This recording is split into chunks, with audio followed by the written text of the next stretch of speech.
Nasema kila siku ahadi ni deni, na ilikuwa nishaahidi kwamba kila goli moja la ushindi $100,000. Kwa hiyo ile ushindi wa KMC ambao tulishinda 3-0, alafu juzi tumepiga mtu Fountain Gate Arusha 2-2, na leo tumepiga Mashujaa 2-2, kwa jumla $700,000 kwa mechi 3 za mwisho. Kwa hiyo mimi leo nitawapa zawadi $700,000. Tunashukuru sana, amejitolea kila mechi kuweza kutupa $100,000 pale tunapofunga goli.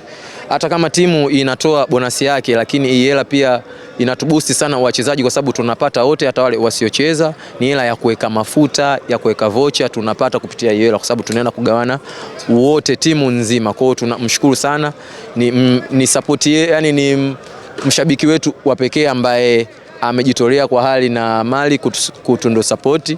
Kwa mimi na wachezaji wenzangu kwa niaba tunamshukuru, asituache, naomba aendelee hivi hivi. Mungu amjalie pale anapotoa kiweze kujaa zaidi.